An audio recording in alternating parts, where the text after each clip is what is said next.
Oh, hello there. Welcome to the Ted Alexandro Comedy Academy. You've already witnessed my first joke of the day.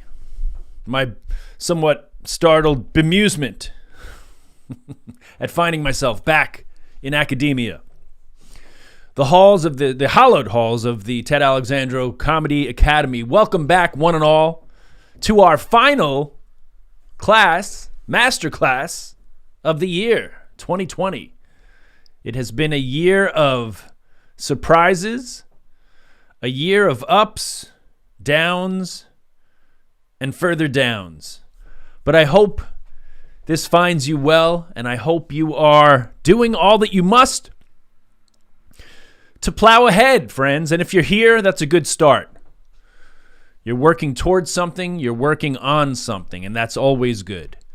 This is our 8th and final class, as I said, and we have covered everything from finding your voice, finding your tribe, your kinfolk in the comedy community, your fellow travelers, building your set, finding the spark of madness, something to distinguish yourself, distinguish your voice, your jokes, and everything in between. So I hope you are enjoying this. I hope you're doing the work, which happens to be the theme of today's class. Work. How could this have avoided us for so long? I reel you in, and then I drop the bomb on you. Time to work. I was thinking and reflecting on what the next class should delve into, and I thought to myself, work. Work is a simple concept, yet it's truly everything.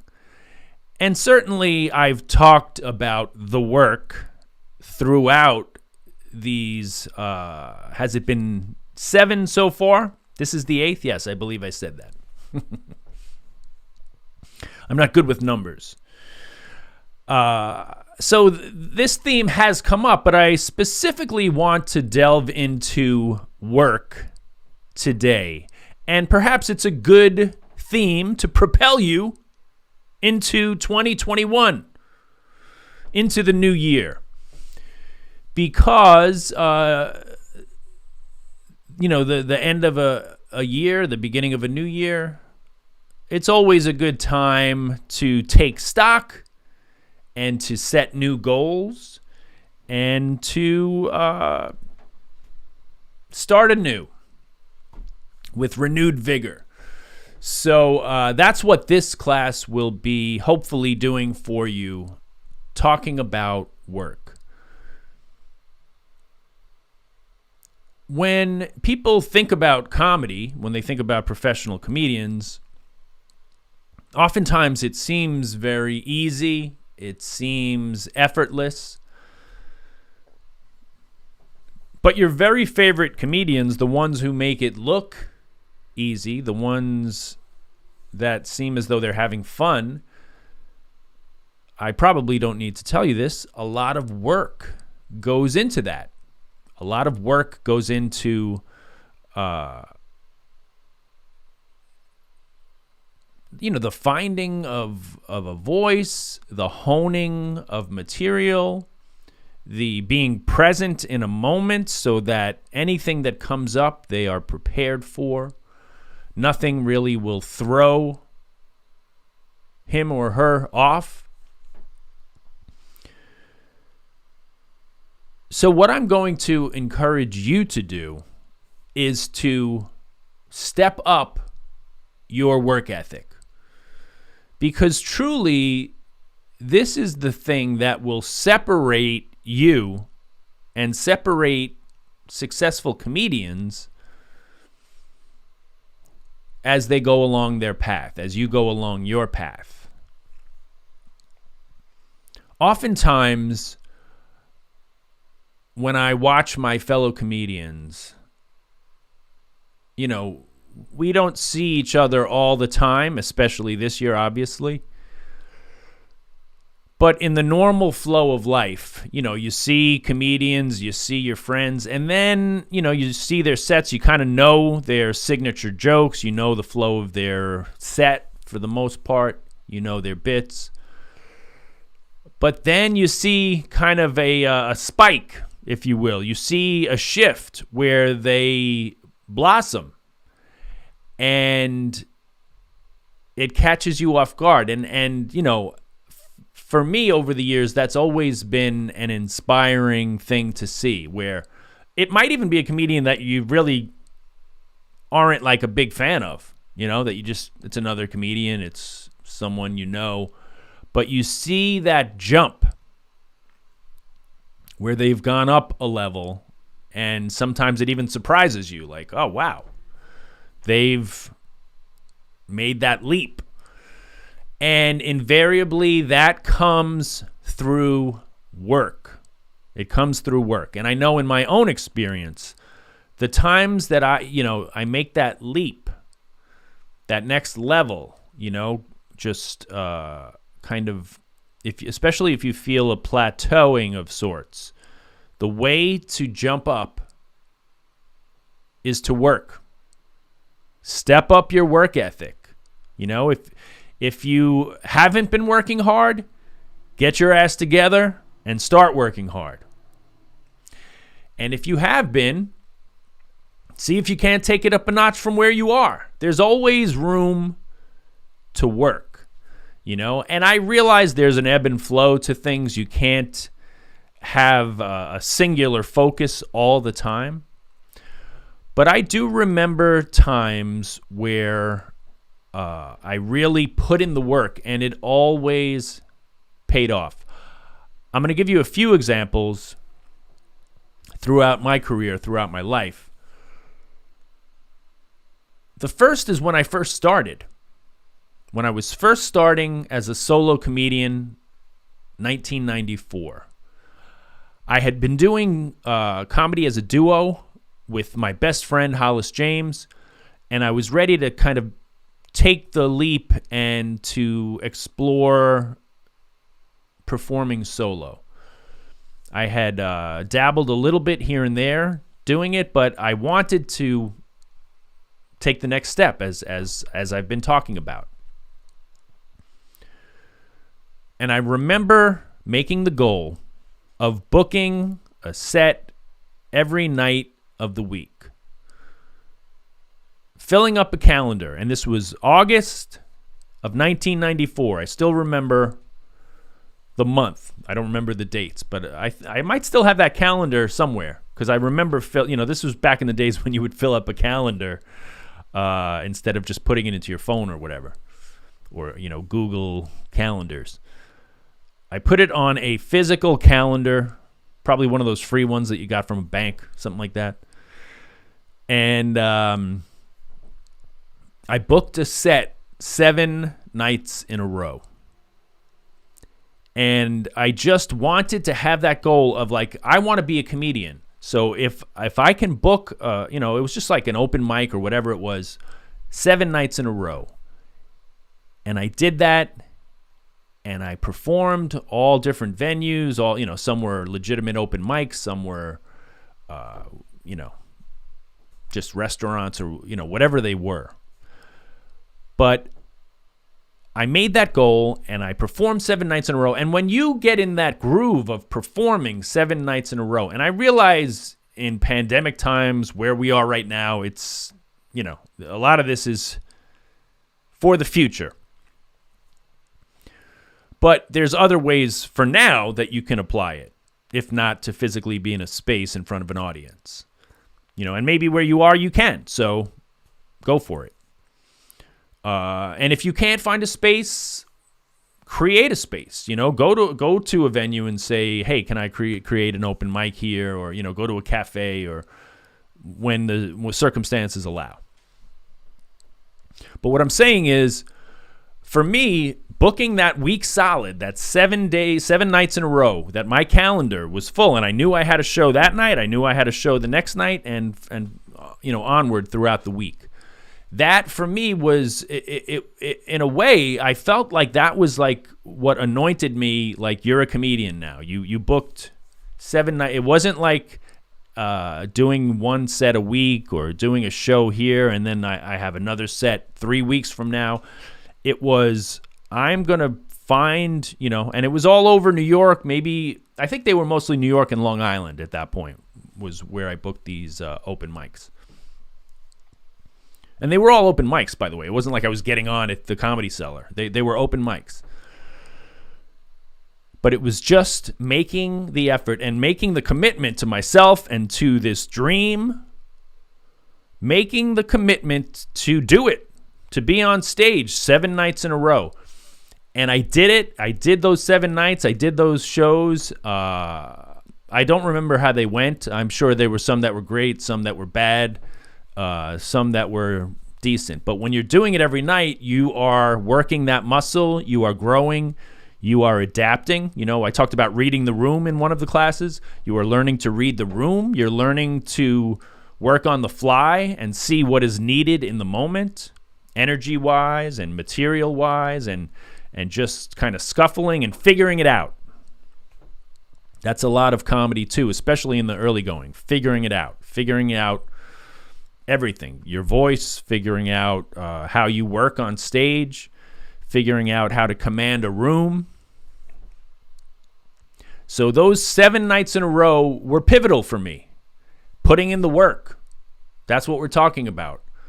Doing the work. And a lot of this is legwork too, of like booking those 7 nights in a row and reaching out to people, making calls, sending emails, talking to other friends, if you know friends that have connections to an open mic that you can get on. And they don't all have to just strictly be comedy too, obviously. There's a lot of shows where oftentimes it's a mix of different types, variety. It can be everything from music, poetry, stand-up comedy. I remember Hollis and I followed a dog act in the early going, in the like 92 or 93. We had to follow a dog like jumping through a hoop. And as I recall now, for our opening joke, I had my arms like this, and Hollis attempted to leap through. So that's what I'm talking about, like, on the fly, just figuring things out. I don't even, I think it just kind of like, you take those chances. You try to figure things out, right? The absurdity of following a dog act. So that's what we did. But working, friends, this is what we're talking about. So when you kind of, you make that effort and then you follow through, and that's another big part of it. You follow through on it. And I did those 7 nights, and it doesn't even matter. They don't have to all be great. They don't all have to be perfect. But it's that indication to yourself that I'm serious about this. And you do it. And then you, night to night, you learn, and you get in that groove. When you have a show every night, and then later multiple shows,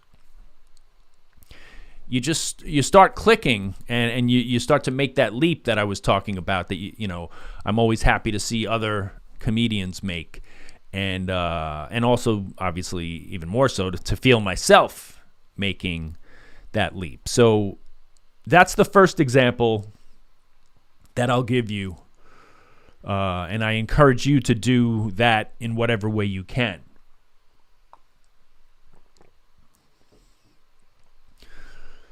The second example that I'll give you was maybe like 10 years in to my comedy career. I wanted to book as many shows in one night as I could, and at this point I was established. I was working all the clubs in New York City, so this is different than the first example. I had the ability to book multiple shows. I wanted to book as many as I could in one night on like a Friday or Saturday night. And I wound up packing 8 shows into a single night. So I think it was 3 clubs. So maybe like, 3 at one club, 3 at another, and 2 at a third club. And in New York City, with the sets being what they were, you could time it out so that, I would do a set at Gotham at 8 o'clock. Hop in a cab, it'd be like a 15-minute set. So I'm done by 8:15, hop in a cab, and I have an 8:45 at Stand Up New York, Uptown.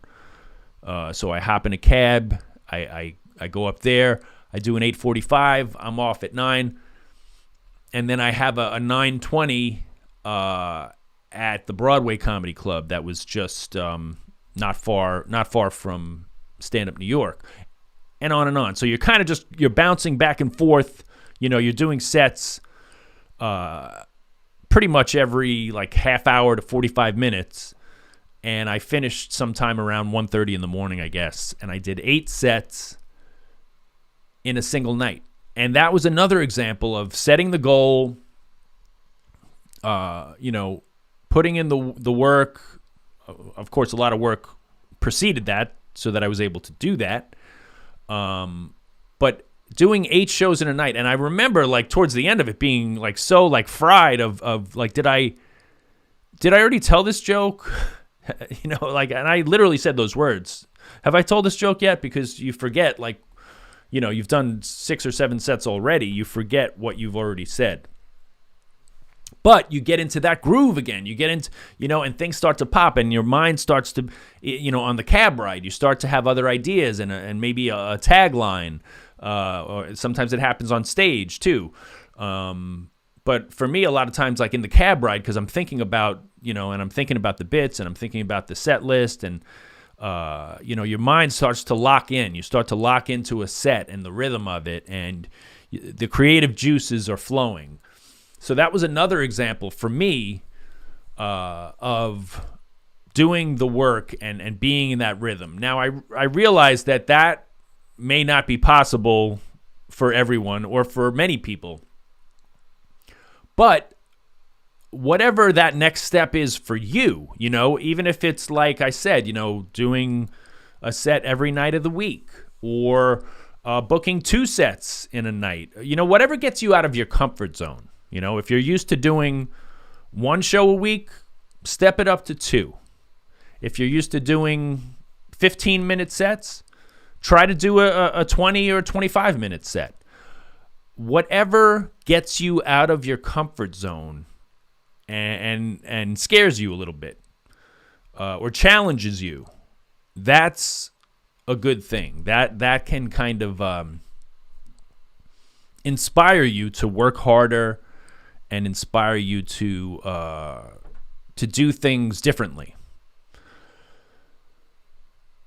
So that was a memorable one for me as well, doing 8 sets in a night. I was exhausted by the end of it, but as you would imagine, I was exhilarated. It was another thing that I had, kind of set a goal and accomplished it. The third one, I remember when I got my second Comedy Central Presents. When they asked me to do that, I was excited. And I had basically, you wind up doing although it's called a half-hour special, it's a 22-minute set because they put commercials in, obviously. So I think the breakdown is 7, 6, 5, 4 in terms of the minutes. So your first set when it starts is a 7-minute set, then a commercial break.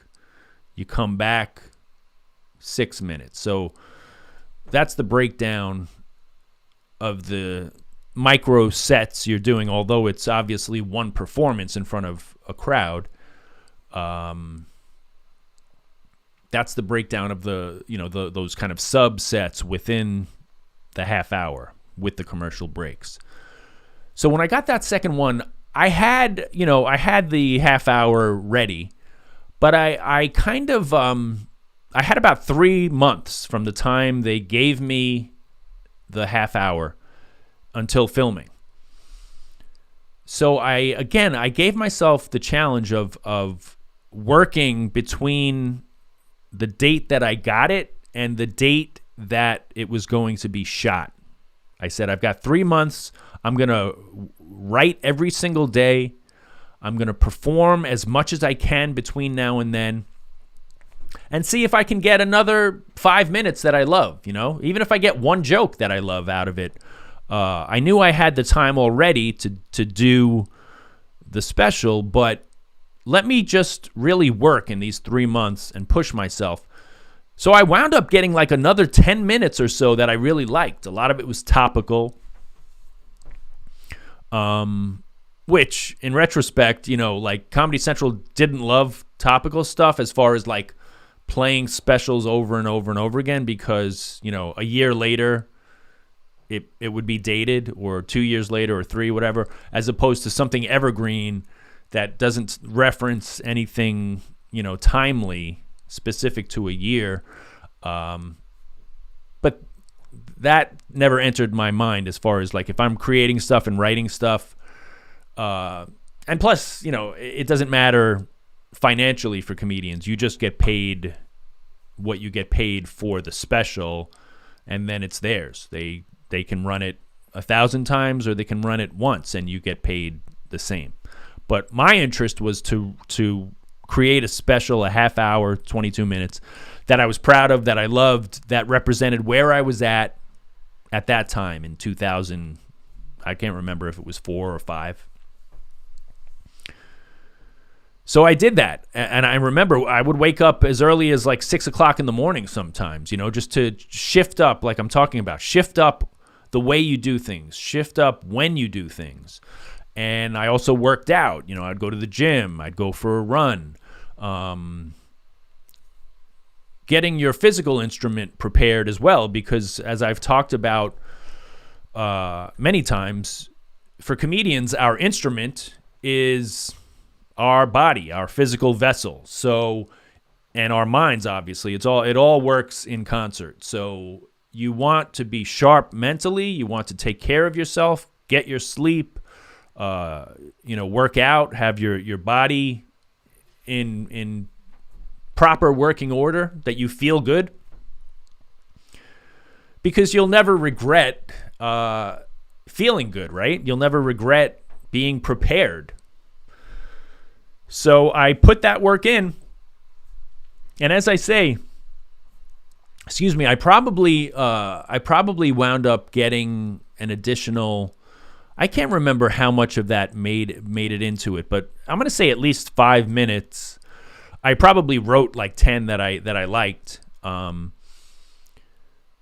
maybe 5 minutes or so, maybe 7, I don't know, made it into the special of stuff that I wrote because I was working really hard and I was performing every night, and I was getting the stuff honed and sharp.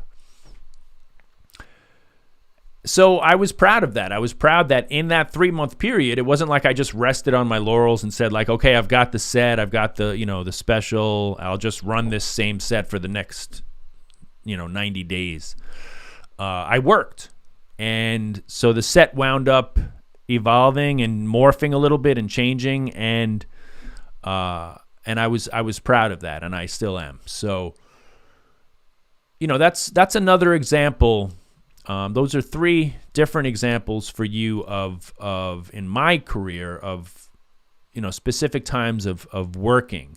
And as I said, there's going to be ebbs and flows. There's times where, you kind of are on a plateau and you're kind of doing the same set. And I've gone through that too, where you're doing the same set, and that can be a good thing where, maybe you're exploring things in the performance. If you don't have a new bit, maybe you can bring something new to the performance of it. You always want to have that inspiration. You want to have that energy that you imbue it with so that it feels new. The audience who's sitting there, it's very likely their first time hearing it. So you can't have that kind of, lethargy or boredom with your own act. If that creeps in, then you really have to, in some sense, scrap the old stuff or just get to writing. And this is all part of, if you want to be a professional, you're going to have all these cycles, where you get bored of your act, you get bored of doing the same things. So then you start to phase things out, drop things out of the act, drop certain sections out, and bring in the new stuff. So it's all about work, folks. Working on the writing, your routine, and I mean routine in the sense of your comedy routine, but I also mean your routine, your daily routine. What are you doing? When are you waking up? How are you eating? Are you taking care of yourself? Are you drinking too much, drugging, whatever your pleasures might be? Are you overindulging? Only you can answer those things, Are those things a help or a hindrance? Those are things for you to assess. Are they getting in the way of you working and taking that leap, taking that next step? I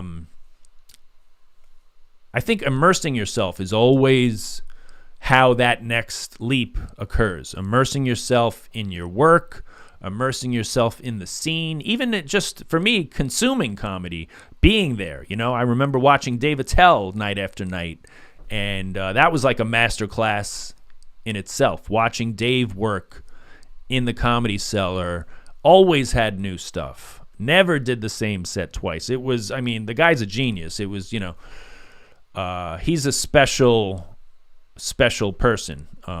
So that was a real gift to be able to watch him, and the seamless way that he would work the crowd and anyone that was walking by, and just the lightning speed with which he could assimilate all these things into a performance was a thrill to watch night after night. So not that I was going to work the way Dave did, or that anyone could, but the inspiration is what I'm talking about. Just being in the environment, and sometimes I would need a little boost in that regard of like you get a little bit burnt out or you get tired. But sometimes I would just go to the club on a night that I wasn't working, and you could kind of get your batteries recharged just by being in the environment, talking to other comedians, hanging out on a night that you're off, watching other comedians on a night that you're off,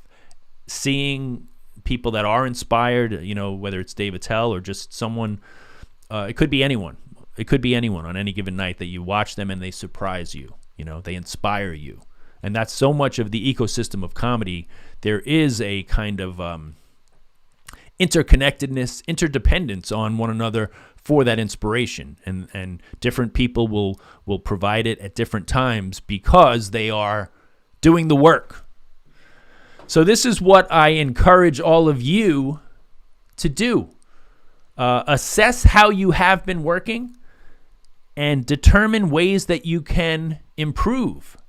How can you work harder? How can you work differently? And if you love to do these things, it will not feel like work. That's the other thing. On the one hand, when people hear the word work or work harder,